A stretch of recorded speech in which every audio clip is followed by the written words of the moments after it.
I had no idea about any of these things before. He warned, like, it is quite sad. 1,000 different genres in it. Sometimes, like, there's these massive tragedies that happen. Hi guys, welcome back to my channel. Today I'm going to be filming a video going through all the most interesting books that I've ever read. Sometimes you're in the mood for a book where you kind of know where it's going, that follows a certain formula, but sometimes you kind of get a bit bored of that and you want a book. It's just completely different to anything else you've ever read and it's just interesting. I just thought I'd give you the most interesting books that I've ever read. So I'm going to start off with one I read very recently, and that was Into the Wild, and this was actually my most recent 5 stars. This one I never would have picked up myself. Me and my boyfriend, we swap books when we go on holidays, so this was one of our swaps and he gave me this book to read because it's one of his favourite books. And, you know, normally I like the books that he gives me, but I'm like, they're not really my thing. They're never really 5 stars, but this one I just really enjoyed for some reason. It also has a film. Read the blurb so that I don't get any of the information wrong. So basically it follows the story of this guy who was from quite a well-off family, but he didn't really like all the materialistic things and he just wanted a very simple life, and he wanted to go to Alaska and just live off the land. This is like a real life story, and he was found dead a couple months later, and it's basically following him throughout his life, the different journeys that he went on, kind of why he decided to go on that trip and what led to him passing away. I think why I enjoyed it so much is at first I started the book and I was like, well, he decided to go out to Alaska, like, what do you think was going to happen? And by the end of it I was literally crying. So it really took my sympathy levels all the way up, and I think that was what made it a 5 star, was because it made me feel so much by the end. People do read this book and people do just think that he's an idiot, and that's what they come away with, and that's what a lot of the reviews for the book are on Goodreads, is like people being like, well, he's just an idiot. But I guess it just depends how you view it. But yeah, I think to be able to change my opinion that much, it was definitely written very well. I don't even know why I enjoyed it so much, I just did. And like I wanted to be reading it at all times, like I was constantly wanting to pick it up. Yeah, I don't really know other than that why it was so good to me, but I just really enjoyed it. Next book I've got is The Invisible Life of Addie LaRue by B.E. Schwab. This one, my camera does not like reflective things, but this one's kind of like a fantasy and it's very different from any fantasy book I've ever read.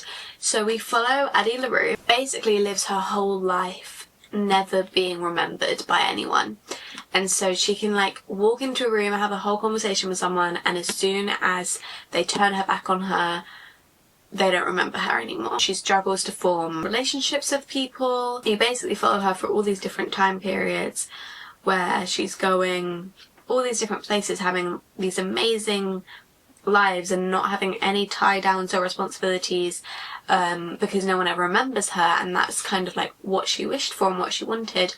But it also follows how lonely that is, and then one day someone does remember her. I just found it really interesting. I'd never read anything of that sort of concept before. It takes place in so many different time periods and so many different places, and I just really enjoyed seeing all those different things. Then I've got, this book is dusty. Then I've got Atmosphere by Taylor Jenkins Reid.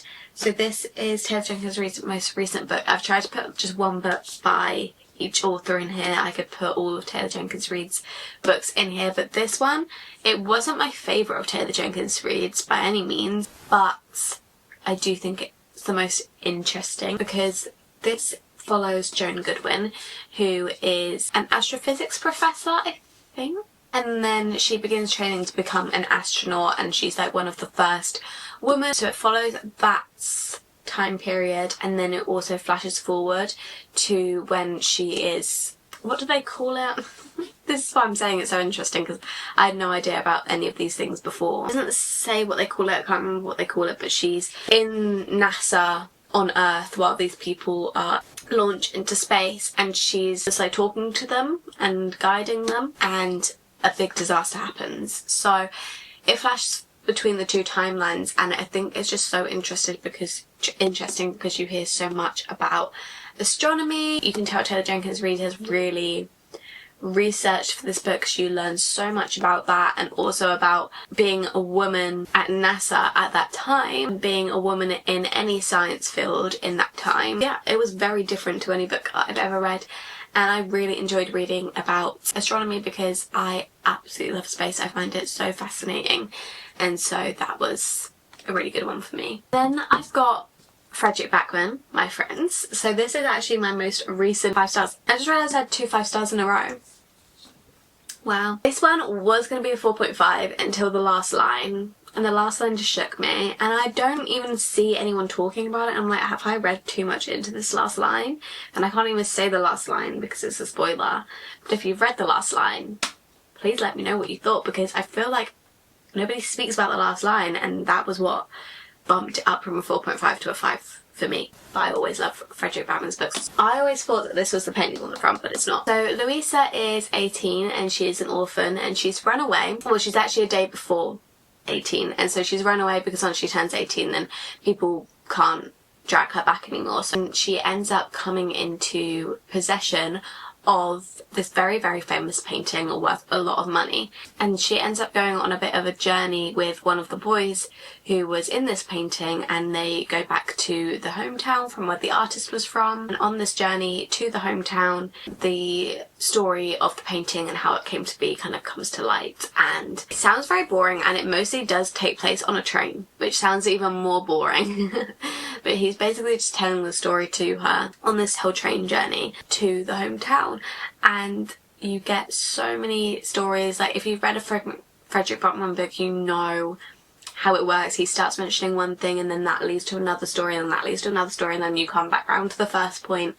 And I just love that writing style because it's like you never get bored, you always are entertained. This story was no different. It definitely had that style, but it was like even better because it was like someone telling a story. So it was like how you would tell a story in real life, where you'd start telling a point and then you'd go off another point, and then you'd go off another point, and then you'd come back round to the first point. Be warned, like, it is quite sad. And I could put any of his books in this video, but I wanted to choose one, and I think I find this one the most interesting because of the fact that it all takes place on a train. Then we have The Ministry of Time by Callie-Ann Bradley. Probably the most interesting book I've ever read because it was the most different book I've ever read. It's a bit of a genre bending book, so we have sci-fi, romance, a little bit of like mystery, 1,000 different genres in it, and that is one of the critiques from people for this book, is that it has too many genres and it isn't focused enough on one to do one well.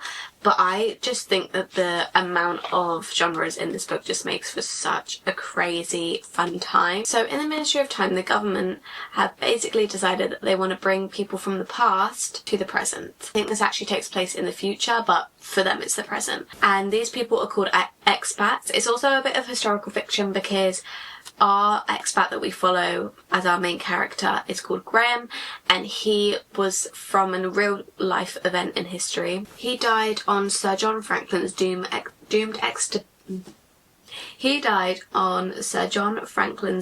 expedition to the Arctic. So that was a real event that happened. Did not really know that, and I didn't know much about this event, and I wish I knew more about this event when I read it because I think I'd then understand a little bit more. And then we have Bridges, who are people from the present time that the government recruit to kind of bridge the gap between the past and the present for these expats. I'm used to today's society and our morals and electronics and all things like that. But basically our main character is this woman who gets assigned to be the bridge for Graham, and it's a little bit of a romance, it's a little bit of everything. I don't want to spoil anything for anyone, so I'm not going to say too much more because that's how interesting this book is. Like, you can't really say more than that without spoiling something. The Night Circus by Erin Morgenstern. This is one of my 6-star books. I absolutely love this book. I really need to reread it. I feel like I say that every time I bring this book up. It's very unlike any fantasy I've ever read. Maybe that's because it's not a romantasy and I typically read romantasies, so maybe it's not that crazy interesting if you read a lot of normal fantasies. We have this circus that just pops up everywhere. Everyone just thinks oh, that's just like a circus, like we all think of a circus. It's just people doing acts, it's not real magic, but the circus is actually magic. It's placed in the 1800s, I believe, and we follow so many different perspectives in this book. It doesn't really follow one character, and it like jumps all around these different places that the night circus pops up. Our main kind of plot point, although there are so many different plot points, I'm not sure there's even a main one, but these two men make a deal that they're gonna train up these two young people to be able to duel to the death. And these two people are Marco and Celia, and they kind of end up falling a little bit in love, but then they're destined to have to duel to the death, and one of them has to win. Then we've got Tomorrow and Tomorrow, Tomorrow by Gabrielle Zevin. So this was actually one of my first like literary fiction books that I read without any romance. It's more focused on like friendship and found family than romance. I don't want to say too much, but we follow Sam and Sadie, and they become best friends, and they sort of become business partners as well, and it kind of follows them throughout their whole lives. It's one of those where it just like literally spans their whole lives. Sometimes they're friends, sometimes they're not, sometimes they're successful, sometimes they're not, sometimes like there's these massive tragedies that happen, and it's just kind of like a character study more than anything else. Like there's not too much of a plot. So interesting because you get so attached to the characters, and you find it interesting even though not much really happens. Then we have If We Were Villains. This was my first dark academia that I ever read, and I actually really enjoyed it, and I didn't expect to. But this follows a group of friends who attend this drama school, which is very heavily influenced by Shakespeare, so they're often putting on plays by Shakespeare, which if you know a lot about Shakespeare could be a very interesting part of it. Personally, I only know the plays that I did in high school, so I knew Macbeth and Romeo and Juliet, but other than that, didn't really understand all the references. But I don't think you need to make this book interesting. At the start, we are following Oliver, and he has just come out of prison. He's been in prison for 10 years, I believe. He's retelling the events that happened within this friendship group where one of the friends died, and you're kind of trying to figure out if it was him that did it, who did it, like what led up to that happening, whilst they're all in this like Shakespearean, weird, creepy drama school. I've never read anything like it. Apparently it's very similar but easier to read to The Secret History, but I've never read The Secret History, so I found this very interesting, but maybe if you've read The Secret History it wouldn't be as interesting. This one is a little special edition, and it's got little drawings in it, if I can find one. Such pretty little drawings in. Then I have Daisy Jones and the Six. This one I don't have physically, which is crazy. I do need to get it. This one follows a band, and it kind of is told in like an interview style from when the band is now obviously split up, retired, and they're retelling their story of how they became famous, all the different dramas that they had along the way, and how they eventually split up. So it's very interesting because it's told in that interview style, and it literally sounds like you're reading an interview about a real band, and you literally believe that they're a real band in your head, even though obviously you know that they're not. But especially now that the series is out and they literally have an album on Spotify that you can listen to, it's like so crazy that they're not actually a real band, and why I find it so interesting. Also, I just realised I said I was going to put one book from one author in, and this is the second Taylor Jones read book, but oops. I had Carrie Soto in here as well, but I took her out. Although I think Carrie Soto is my favourite Taylor Jones read book.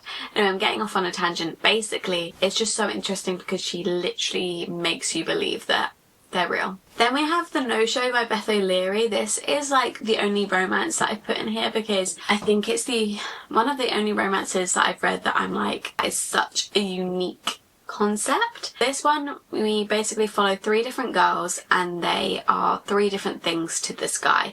So one of them's like his best friend, but they obviously have feelings for each other. I think one of them's like a long-term girlfriend, and then the other one's like a one-night stand. I can't remember fully, but there's 3 different girls who we follow, and we follow their perspectives, and they're all with the same man, and they all don't know. And it's like how you unravel that to make it into a romance, you have to find out. But it's kind of like a mystery in a romance, and I thought it was actually genius, and I really, really enjoyed it. Lastly, I have Yellow Face by R.F. Kuang. Can't hold it up, it absolutely makes my screen go insane. I'll hold it, the back of it. I don't know what you'd call it. But we basically follow this author, and she is not crazy successful, but she has this friend who is a very successful author, and she's around this friend's house one day and the friend dies suddenly. When this friend is dying, she then sees that her manuscript is left on her desk, and she decides to take the friend's manuscript and play the book off as her own and take all of her ideas and write it as her own. Basically follows her doing that, her rise to fame through doing that, and her trying to like keep it under wraps and also try and follow up that book with other books. And it's very interesting because you obviously think that the main character is an awful person, but she's your main character. So every time someone's like comes close to discovering her, you want them to discover that her, and you want her to be stopped, but you're also like a bit on the edge of your seat. I didn't really enjoy the ending too much of this book, but other than that, I think it was a very interesting concept. And those are all the books that I have. I absolutely love when my camera runs out right as I'm finishing filming. Love reading books that you can't predict, so I feel like, you know, I do like reading your romances and your romanticities that are like, I don't know, some of them aren't easy to predict, but a lot of them follow a very similar formula. But sometimes you just want a book that's just going to be completely different. And if you have any recommendations for me, then please let me know, because I'd love to read more. If you enjoyed this video, please give it a thumbs up. Please subscribe down below and turn on the bell. You'll be notified every time I upload, which is every Sunday, and they're always book related videos. And if you want to, you can follow my social medias at _libraryofeden on both TikTok and Instagram. Everything's book related on there as well, and I'll see you in my next video very soon. Bye.